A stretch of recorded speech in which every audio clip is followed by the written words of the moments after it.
Welcome to the Lose Your Big Ass Stomach podcast. I'm your host, Jay Jackson, and my mission here is to help you get rid of that big ass stomach and take back control of your health so that you can look and feel your best by being the best version of yourself, mentally and physically, while destroying the mediocre agenda society is trying to brainwash you into, and breaking our families' generational curses of being unhealthy by being a healthy and fit role model.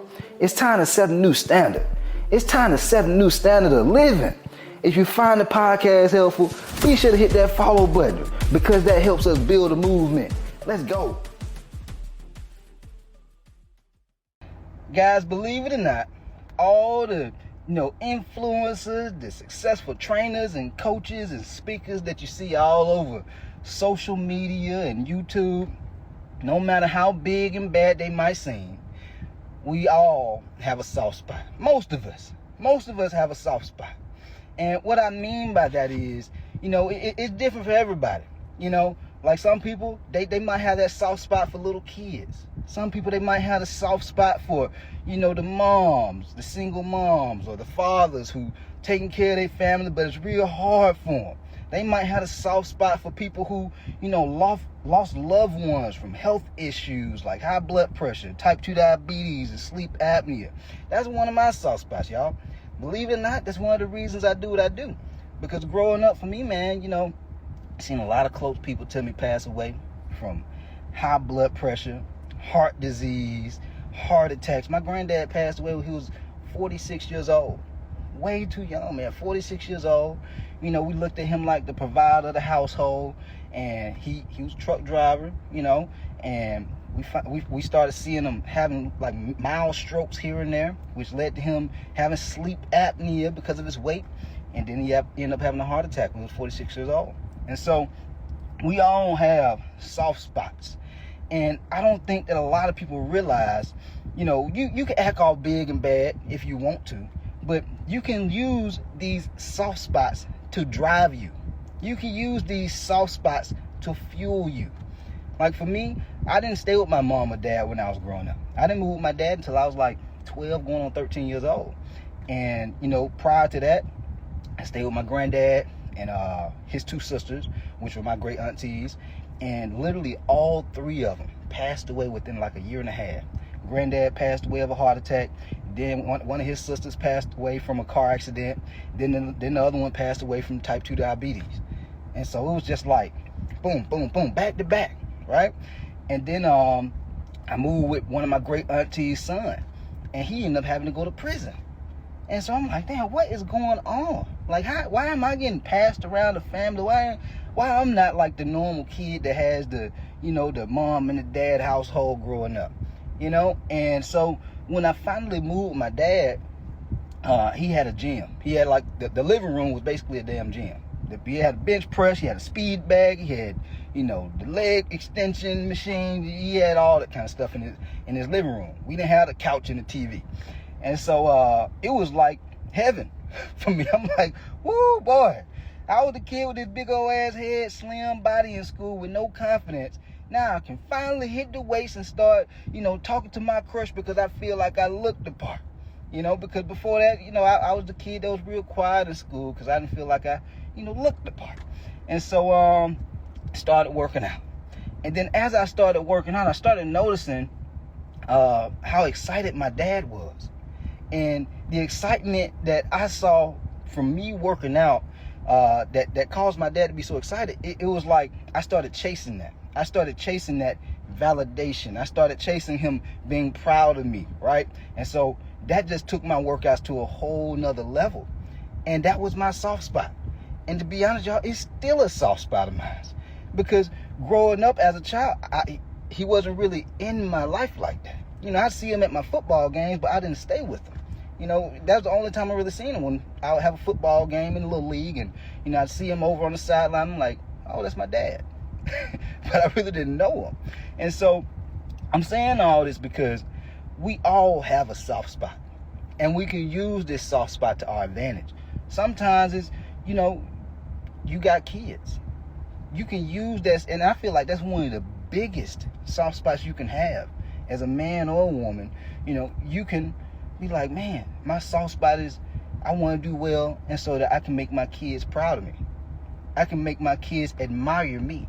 And then they start to go in my footsteps of wanting to be healthy, be in shape. And they see how well me being healthy and fit is allowing me to live life. It's allowing me to be able to not just live life, but thrive in life. And so now that's what happens to my kids. Or let's say you got the soft spot like me, where it's not just you want to make your parents proud of you, but you also want to be able to say, shoot, man, I want to be able to change the generational curses that I've experienced in my life. I want to be able to change all those generational curses of, people passing away from high blood pressure, type 2 diabetes, folks saying they big bone, but they ain't big bone. They just got big bone habits. They just eating too damn much. They drinking too much sugar. They drinking too much sweet teas and lemonades and Kool-Aid. And they change that up, and they got to see somebody do it though. They see you doing it, they go follow suit. They see you making it look sexy to be in shape, to be healthy, and to be fit. They see the energy that you coming with in life. They see how you thriving in life from you being healthy and fit. What you think go happen? Yeah, they go start following suit. Every now and then you go find the 1% who just they go be lazy. I don't care no matter what. I don't care how sexy you make something. You just go always have that 1%. They just meant to be losers. They don't want more. They content. And if that's where they want to be at, you ain't gonna be able to change nothing about them. And I don't mean they're a bad person, but if you know you want better, you want the people around you to have better, well, damn it, somebody got to set the standard. Because everybody's so afraid to step outside the norm. I had to step outside the norm in my family to start working out, to start eating properly, to start articulating my message and my words and communicating in a certain way, reading books. This was me stepping outside the norm, because that wasn't normal in my family. It wasn't normal to go to college. My mom and my dad didn't even finish high school. You know what I'm saying? And so it's like, it wasn't a norm to go to college, go to Georgia State University and get a degree. It wasn't a norm to play football. Like, I had to figure all this shit out. Ain't nobody in my family had no tens of thousands of followers on social media. Nobody. I had to change the norm. And a lot of times, society and people in our family can make us feel like, man, I can't voice my opinion. I can't voice my thoughts. And the ugly part of life is this. And I heard somebody say this on social media a couple of months back, but they were like, the person who's authentic and real and they tell the truth, most times that person won't really be liked. They're just tolerated, because most people know that they're telling the truth, but man, this shit kind of hurt hearing them say it. It's uncomfortable hearing them say it.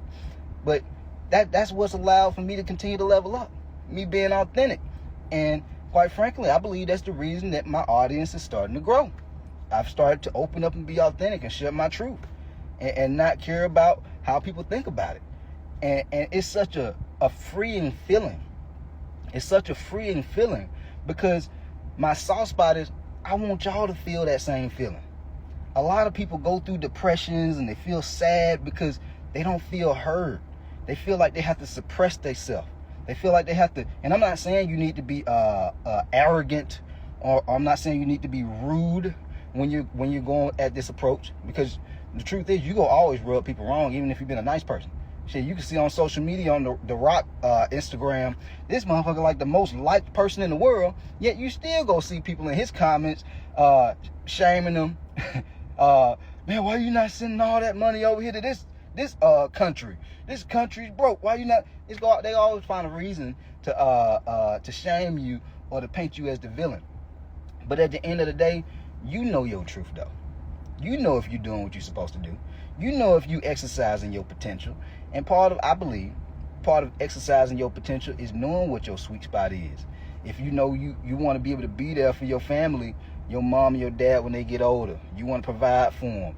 You want to be able to, take care of them, have that freedom, that financial freedom to be able to, be there for them, and, in their later years. Because it's going to happen. It's inevitable. It's going to happen. And so I think about shit like that. That's a soft spot. It's not always one soft spot. You can have multiple soft spots. I got a soft spot for some of y'all who in hard financial times. Boy, you can bet your ass I done been through some hard financial times. Like, that soft spot, yeah, make me think about that a lot, because I'm like, I don't want to go broke no more. And so that's why I be going hard. That's why I post every day. I'm giving game every day.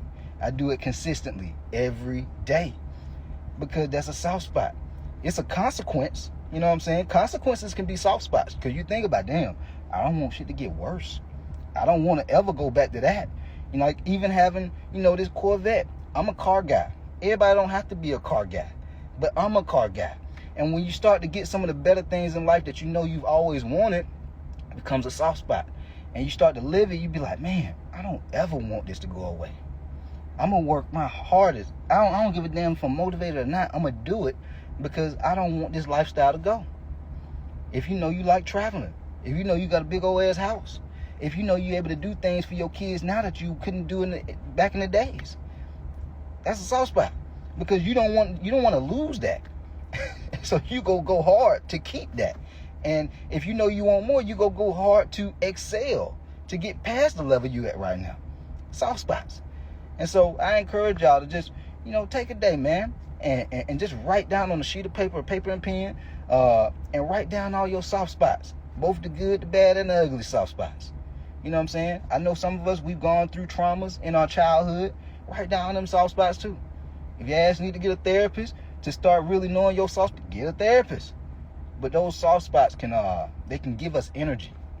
They're gifts. It's a reason you went through that. Like, everybody try to run away from the hard times in life. They try to run away from the hard shit. Stop trying to run away from the hard work. There's no way around it. That's part of the process. And so when you lean into that, that's what makes the story great. Whenever we look at these movies that are like great movies, the Rockies, the Creed, and all these movies, what makes the movie great? Because you see the main character go through tough times, and they don't just give up and quit. If they just gave up and quit, you wouldn't even know about the damn movie. But you don't realize you in your own movie. You are your character. So is your character worth watching? Because you going hard, even though you going through this adversity, you still going hard and you conquering life? Or is it not worth paying attention to? Because your ass always quitting. You giving up. You inconsistent. Because imagine if you watched one of those movies like Rocky and Creed, and you just see him, he start boxing and then he just quit. You be like, man, that's some bullshit. Man, they need to give me my money back. He ain't even going, what am I looking at? It's not even no greatness to this. He starting and stopping and starting and stopping. Man, give me my damn money back. That's what y'all gonna be thinking. And so, in your movie, in your story, what are you doing? Are you giving the people something worth watching and listening to, worth being inspired about, worth admiring, for them to get motivated to be like, damn, boy, I know she pushed through that workout, but she didn't want to do it. Damn, man, I don't be wanting to push through it either, but seeing that he did it, seeing that she did it, man, I need to get my ass up and go do it too. We all go connect with different people. Some of y'all connect with me, and then y'all gonna have people around y'all who not go connect with me, but they go connect with you. And so they need to see you doing it. You seeing me do it, you seeing me show up, so that motivates you, that gives you energy. But it's gonna be people that they ain't gonna give a damn about me. They might not ever even see me, but they see you though. They see what you doing. They see if you procrastinating. They seeing if you making excuses. They seeing if you always, every other time you trying and stopping and trying and stopping. I'm like, damn, I guess they ain't gonna never get it done, huh? Or are they gonna see you start to really make some progress? I feel like one of the worst things to see as a kid is to see your parents try their whole life but never accomplish what they was trying to do. Because it's like, it doesn't make it look sexy. You have to get the big payoff. You got to show your kids that you could put in the work with hitting the gym and eating right, and they can lose the weight. And so if they ever gain weight, they be like, shit, my mom and dad did it. They lost the weight. I can do it. Why y'all think I run a business? I got like 5 employees right now, and the shit growing. But had I not seen my dad run a business, run a soul food restaurant, run a trucking business, hiring employees, my ass probably wouldn't even want to do it, because I wouldn't think it's possible. Your kids looking at you the same way. Some of y'all friends looking at you the same way. You see what I'm saying? And so know your sweet spot, man, and start pushing yourself. Be okay with that discomfort. Be okay with the shit being hard. Be okay with not being motivated all the time. I feel like every damn guy I talk to, I'm just not motivated. I feel like that's going to be one of the biggest things that causes most guys to suffer in life, because they think they have to be motivated. Guys, winners do not focus on being motivated. You think Kobe, you think LeBron James, you think Michael Jordan was always motivated to go to the gym and shoot them damn three-pointers, to just shoot hundreds of three-pointers, shoot hundreds of free throws? Hell no. They did it out of discipline. They did it out of purpose. Guys, start stepping into your purpose. And purpose doesn't have to be about finances all the time. It could be about you exercising your potential. You look at yourself in the mirror, you see man boob, man titties, big old ass stomach. You are not exercising your potential, because no man should look like that. Don't mean you a good or bad guy, but a damn kid can tell you are not exercising your potential. You have way more that you can do. And so start eating better. Start exercising. And start keeping track of this shit. And every week, reflect back. What did I do the week prior that made me proud of myself? That made me, move a little bit closer to where I want to be at. Because if you're not doing that, no wonder you're going to be sad and depressed. Because you're not growing. The other day, someone asked me, what lights you up about life? What's your favorite thing to do? And I said, I like growing. I love growing. And growing, what does growing mean to me? Growing means whatever area of life I'm focused on at this time in my life, the season of my life I'm in, whether it's finances, fitness, family, my spirituality, I'm growing. I'm never not focused on growing. And so I'm an information junkie, but I'm just not looking into information, I'm applying it. I see too many people that watch my content. Oh yeah, it's great. He's entertaining. I love when you say big old ass stomach. I love when you say give up sweet teas and lemonade. But are you applying it? Start exercising your potential, man. But at the end of the day, you got to know your sweet spots. I mean, your soft spots. Because your soft spots is what's going to keep you motivated. Your soft spots is actually a part of your purpose. It's a part of why you do what you do. It's a part of what makes you tick. It's a part of what makes you do the things that you do when you don't feel like doing it. All right?